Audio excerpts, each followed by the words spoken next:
Hello बच्चों, स्वागत है आज फिर से आप सबका अपने YouTube channel A1 bright coaching पे। इस चैनल पे हम आज से स्टार्ट करने लगे हैं क्लास 10th का मैथ के क्वेश्चंस लगाएंगे। चैप्टर वाइज पहले एनसीईआरटी के क्वेश्चन सॉल्व करेंगे, फिर उसके बाद बोर्ड के क्वेश्चंस देखेंगे, फिर अच्छे और क्वेश्चंस एक्स्ट्रा क्वेश्चंस भी करेंगे।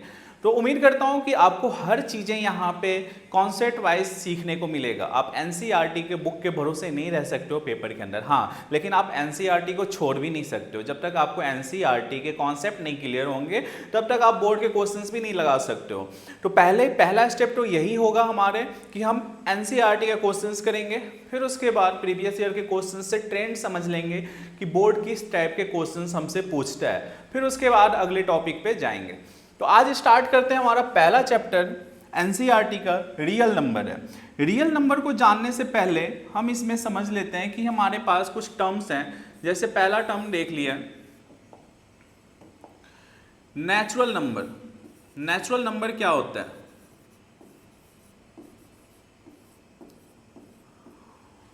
फिर दूसरा हमने समझनी है इसके अंदर होल नंबर। ये चीजें आपने बचपन से पढ़ते आ रहे हैं, तो एक बार आपको रिकॉल करा देता हूं। इवन नंबर,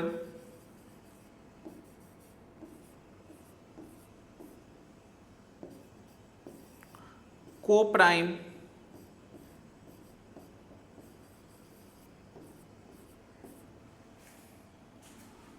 पांचवा आपका है कंपोजिट नंबर,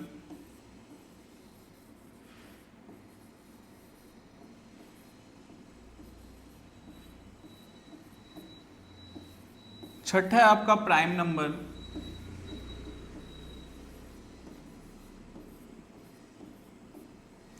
ये सारी चीजें आपके पेपर में आते हैं।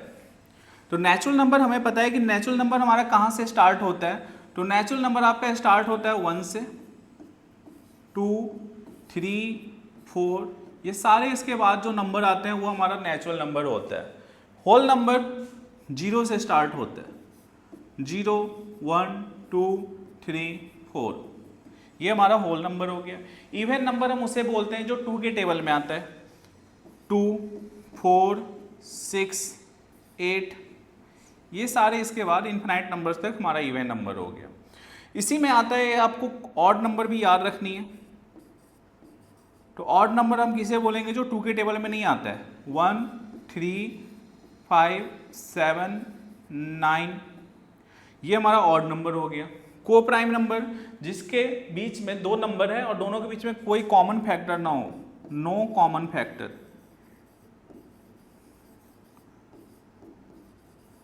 अब आप क्वेश्चन बोल सकते हो कि सर कॉमन फैक्टर जब कुछ भी नहीं होता है तो एक तो होता है ये दोनों में, तो 1 को छोड़ के, मतलब इनके बीच में सिर्फ कॉमन फैक्टर जो हो सकता है वो 1 हो सकता है, उसके अलावा नहीं हो सकता है। कंपोजिट नंबर, जिसके अंदर जो भी नंबर होता है जिसके अंदर ज़्यादा, 2 से ज़्यादा फैक्टर होते हैं, उसी को कंपोजिट नंबर बोलते हैं। तो हमने यहाँ पे लिख लेनी है more than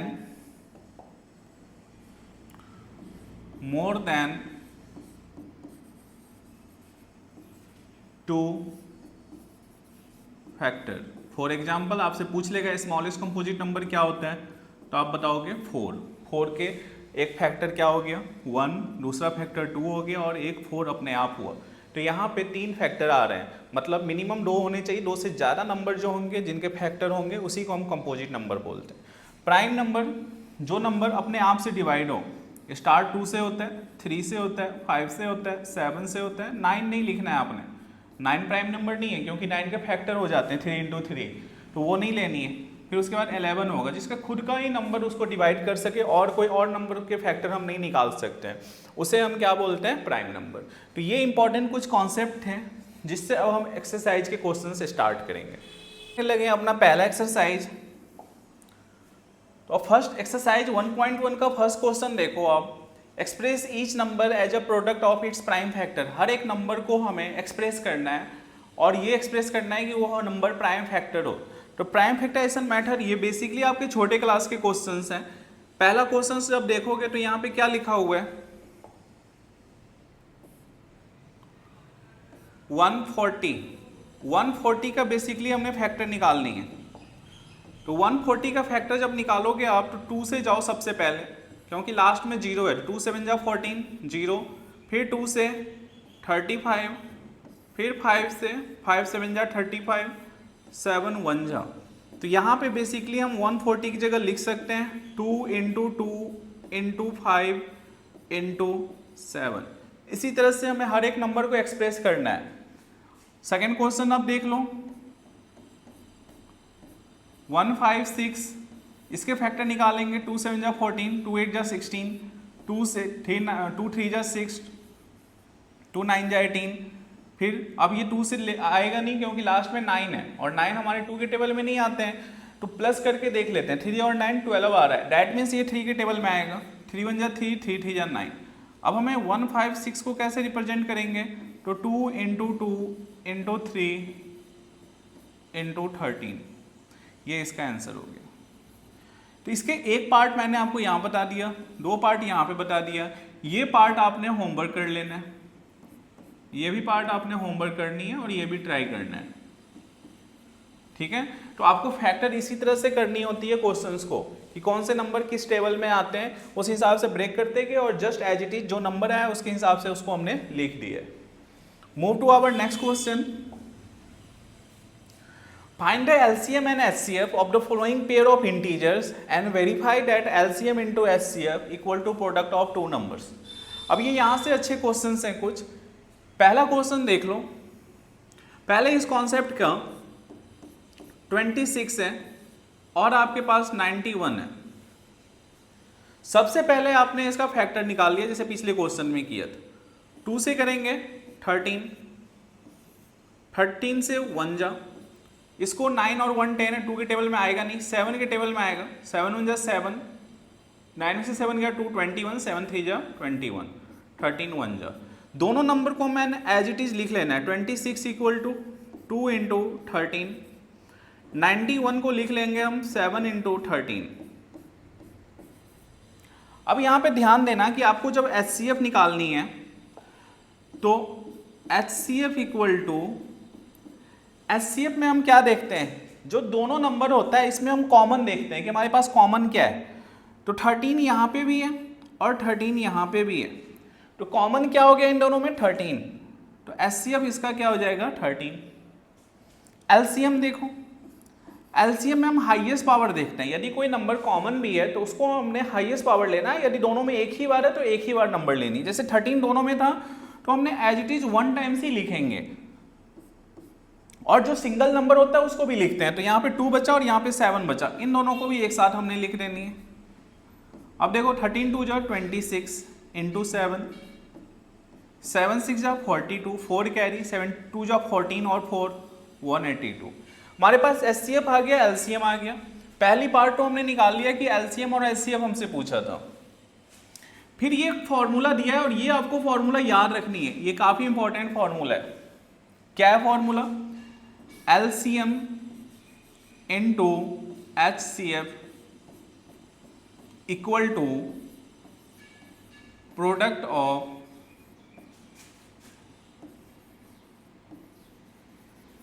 to number. HCF into LCM equal to product of two number. ये फॉर्मूले आपको काफी इंपॉर्टेंट है और ये आगे आपको काम ही आएगा, तो इसलिए इस फॉर्मूले को आपको याद रखनी है।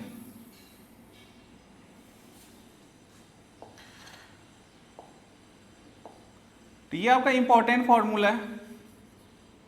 अब यहां से देखो हमें वेरीफाई करनी है। LCM हमारे पास कितना आया, 182, यहां पे हमने 182 पुट कर देनी है। HCF कितना आया हमारे पास, 13। प्रोडक्ट ऑफ टू नंबर, दो नंबर हमारे पास क्या क्या दिया हुआ है, 26 और 91।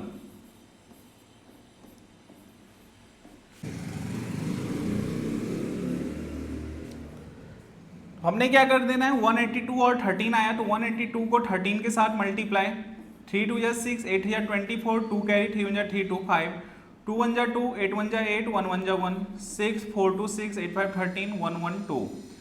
तो दोनों को मल्टीप्लाई करके यहाँ पे क्या आया, 2 3 6 6। सेम तरीके से 26 और 91 को मल्टीप्लाई करेंगे, 6 1 जा 6, 2 1 जा 2, 9 6 जा 54, 5 कैरी, 9 2 जा 18 और 5 23, 6 4 2 6, 3 2 3, 2 3 6 6। तो हमारी तब दोनों तरफ नंबर क्या आ रहा है, सेम। तो जब सेम आ जाएगा तो हम लास्ट में क्या लिख लेंगे, हैंस वेरीफाइड। यही इस क्वेश्चन में हमें करना था। तो आपको फॉर्मूला, ये वाली फॉर्मूला काफी इंपॉर्टेंट है जो आपको याद रखना है। LCM into HCF equal to product of two numbers. Move to our next question. Question number 3, find the LCM and HCF of the following integers by applying the prime factorisation method. हमें इस question को prime factorisation method से करना है, लेकिन इस question में आपको अब 3 नंबर आ गए। तो 3 नंबर वाले क्वेश्चन को कैसे करते हैं ये समझते हैं। सेकेंड पार्ट इसका ले लेते हैं। सेकेंड पार्ट में हमारे पास 17 है, 23 है और 29 है। जब 17 का फैक्टर निकालेंगे तो प्राइम नंबर है तो 17 1 जा, 23 का निकालेंगे 23 1 जा, और 29 का निकालोगे 29 1 जा। इसे हम ऐसे लिख सकते हैं 17 इक्वल टू 1 इंटू 17, 23 को हम लिख सकते हैं 1 इंटू 23, और 29 को हम लिख सकते हैं 1 इंटू 29। हमें क्या निकालना है, एचसीएफ।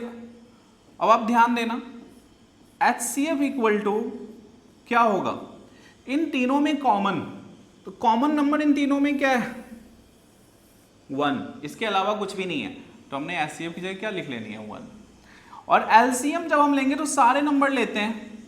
सारे नंबर में कौन कौन सा आ गया, 17, 23 और 29। इनको आप मल्टीप्लाई कर दोगे तो यहां से आपको एलसीएम आ जाएगा इस पार्ट। उसी तरह से एक पार्ट और देख लो, थर्ड पार्ट।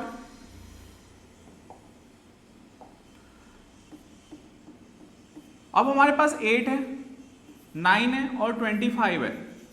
तो 8 को ब्रेक करोगे 2 4 जा, 2 2 जा, फिर 2 1 जा। 9 को करोगे 3 3 जा, 3 1 जा।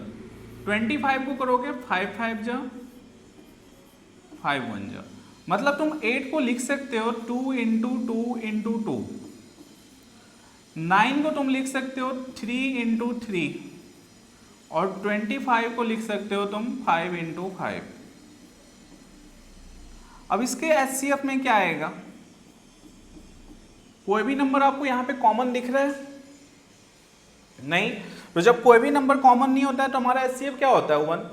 और एलसीएम में हमने क्या करनी है, हाईएस्ट नंबर सारी वैल्यू ले लेनी है। यहाँ पे 2 की पावर 2 है तो हाईएस्ट 3, 3 की पावर 2 है वो ले लेनी है, और 5 का स्क्वायर ले लेनी है।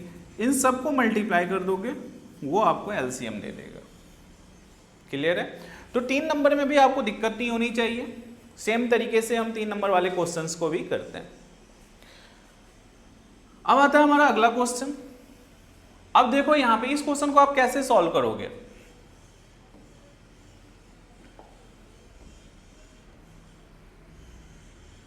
इस क्वेश्चन को आप कैसे सॉल्व करोगे, एचसीएफ ब्रैकेट में 2 नंबर दिए हुए हैं और एलसीएम निकालना है। अभी आपको याद होगा तो फॉर्मूला लिखवाया था, HCF into LCM equal to product of 2 number. यही फॉर्मूला लिखवाया अभी आपको। अब यहां पे देखो कि एचसीएफ आपको दिया हुआ है, ये वाली जो वैल्यू है ये एचसीएफ की दी हुई है। कितनी दी हुई है, 9 इंटू एलसीएम, और 2 नंबर हमें दिए हुए हैं 306 657। तो यहां पे हमने 306 लिख लेनी है और 657। एक चीज ध्यान देना, आप पेपर में जल्दीबाजी में क्या करते हो, दोनों मल्टीप्लाई करने शुरू कर लेते हो। मल्टीप्लाई आपको नहीं करना है, नहीं तो आप कैलकुलेशन में फंस जाओगे। आपको क्या करना है, यहाँ पे simple LCM equal to 306 into 657, और ये 9 से डिवाइड कर दोगे। 9 3 जा 27, 30 में से 27 गया, 3 बचा और 6, 9 4 जा 36, 34 इंटू 657। इनको आप मल्टीप्लाई करोगे तो यहाँ से आपको एलसीएम मिल जाएगी। तो 4th क्वेश्चन को हमें कुछ इस तरह से करने थे। क्वेश्चन नंबर 5 पे आओ। इस पे आपको क्या कह रहा है कि चेक वेदर 6 की power n can and with digit 0 for any natural number. आपको यहाँ पे चेक करना है कि क्या 6 की पावर n, मतलब कि 6 की पावर यदि तुम 1 लेते हो तो 6 आता है। 6 की पावर 2 लोगे तो 36 आएगा। 6 की पावर 3 लोगे तो 36 को 6 के साथ 6 6 जा 36, 6 से 18 216। मतलब तुम्हें ये शो करना है कि क्या ये कभी भी जीरो के साथ एंड होगा। तो यदि हम देख रहे आ रहे हैं, ये भी ट्रेंड देख रहे हैं, 6 आ रहा है, 36 आ रहा है, 216 आ रहा है, मतलब कभी भी जीरो नहीं आ रहा है। फर्दर हम देख लेते हैं, 6 की पावर n है तो क्या हम इसे ब्रेक कर सकते हैं। 6 की जगह 2 इंटू 3 इसकी पावर n, इसके बाद हम इसको लिख लेंगे 2 की पावर n इंटू 3 की पावर n। और इनमें कहीं भी आपको 5 नहीं दिख रहा है जो जीरो है, ना तो 2 की पावर में कहीं पे जीरो आएगा, ना तो 3 के पावर में जीरो आएगा। तो इसके बेसिस पे हम बोल सकते हैं कि देयरफॉर 6 की power n can not and with digit zero. Zero के साथ ये कभी भी एंड नहीं होगा। क्लियर हुई बात। 7th question. अब हमें यहां पे जो नंबर आपको दिख रहा है 7 इंटू 11, बड़ा कर देता हूं थोड़ा सा,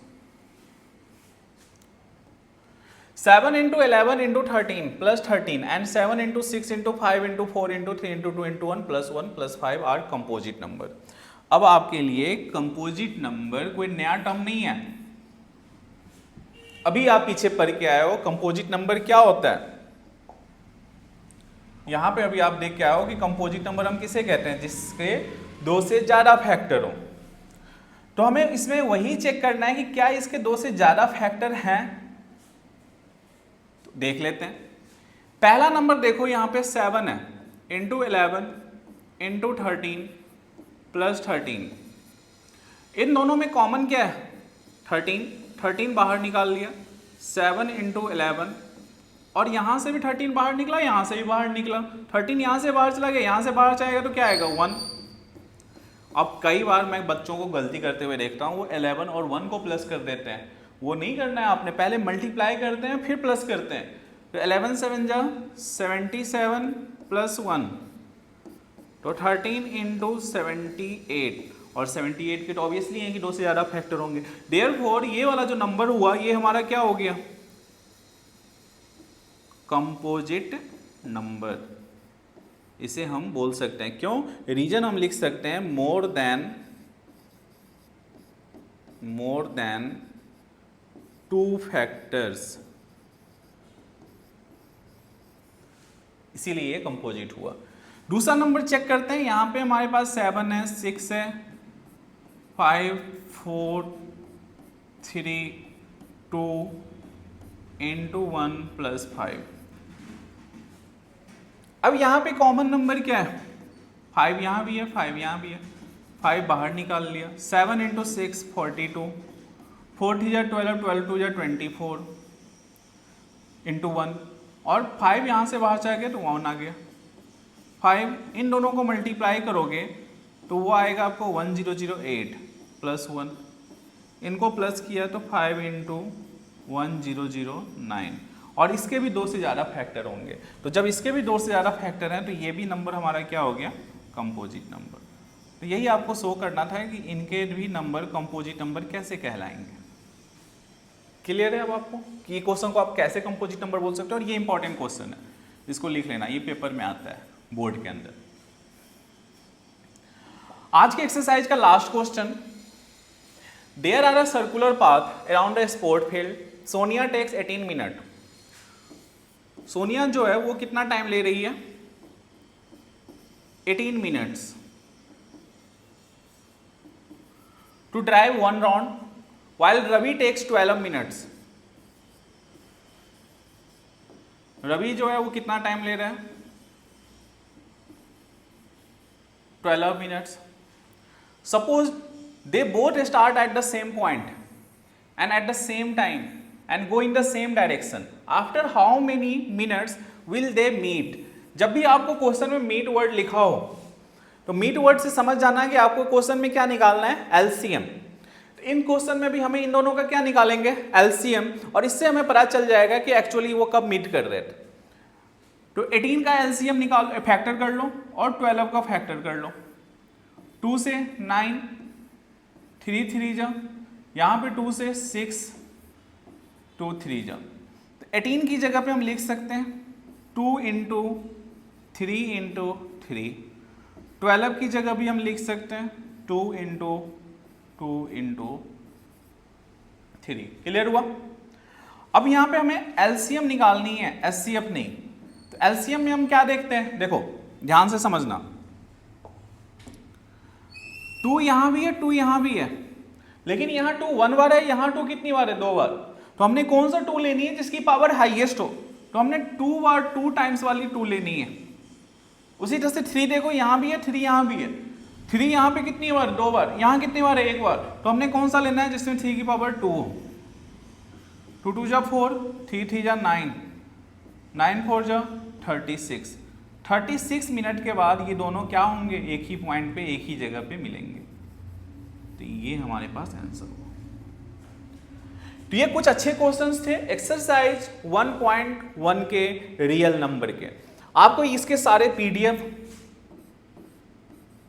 भी मिल जाएगा मेरे टेलीग्राम चैनल पे। टेलीग्राम चैनल का नाम है A1 ब्राइट कोचिंग।